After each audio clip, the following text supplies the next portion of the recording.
The government is able, through various means, the central bank, the capital markets and so on, the government is able to create the money that it needs. So it buys the things that it needs. It runs up debt because that is part of managing the economy and managing financial markets. The government sets the interest rate, and the government sets the interest rate by buying and selling essentially its own bonds. Treasuries. Who does this? Well, the Federal Reserve System. But the Federal Reserve System is part of the government. So the way in which debt is built up is a kind of a record of the way the government has been managing the economy. It manages the money markets and interest rate, and it manages fiscal policy and expenditure.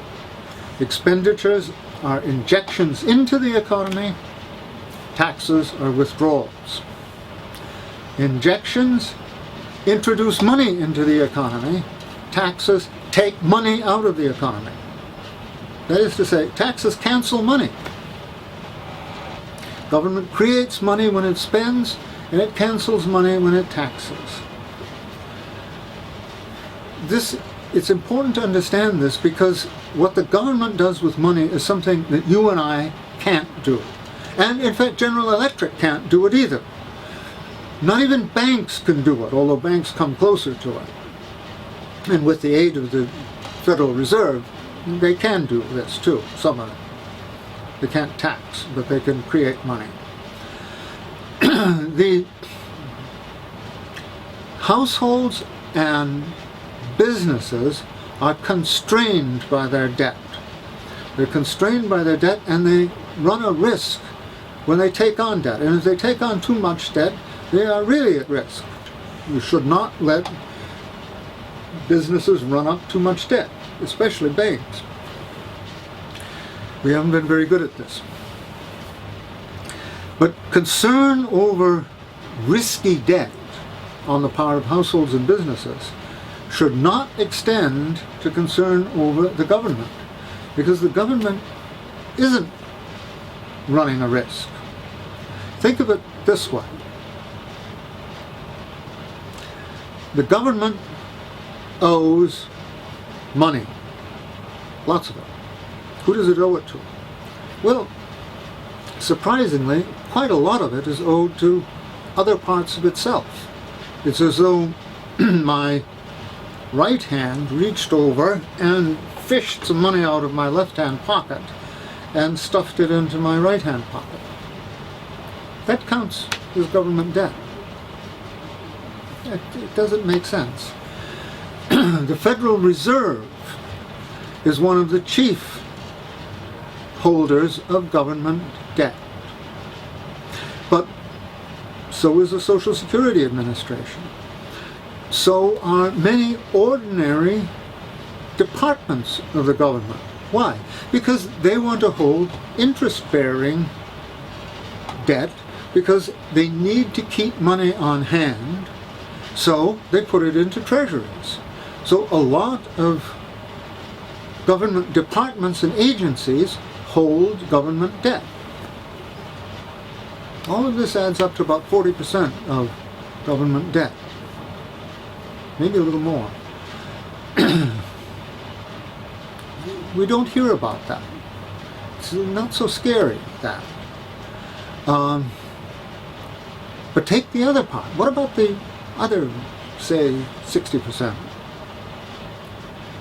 Well, let's pay it off. We ought to pay it off. Okay, let's pay it off. What do we pay it off with? Well, dollars. What's a dollar? A dollar is an obligation of the Federal Reserve.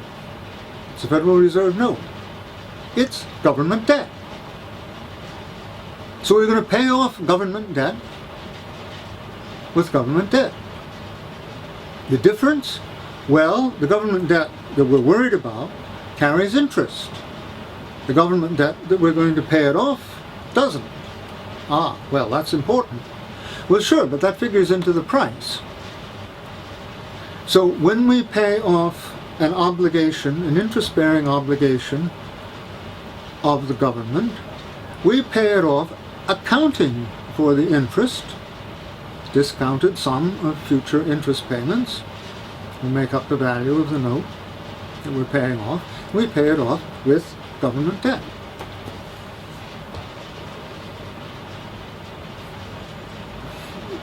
Nothing changes. The obligations of the federal system are still the same. They've changed in composition, and that change in composition may be actually important for the running of the economy. That's why this whole thing is so foolish.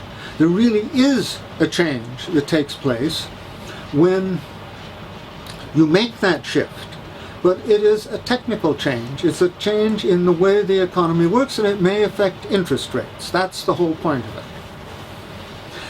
Buying and selling government debt is a way of stabilizing financial markets, moving financial markets in certain directions, encouraging the economy or holding the economy back if it needs to be held back. It needs to be encouraged now, of course.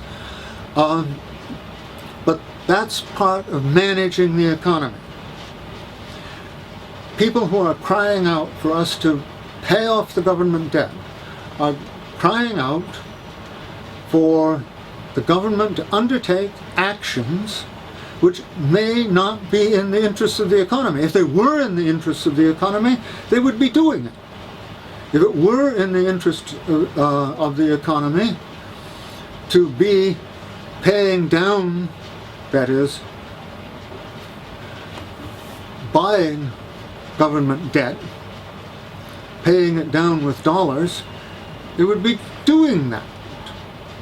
But that's not what they're interested in doing.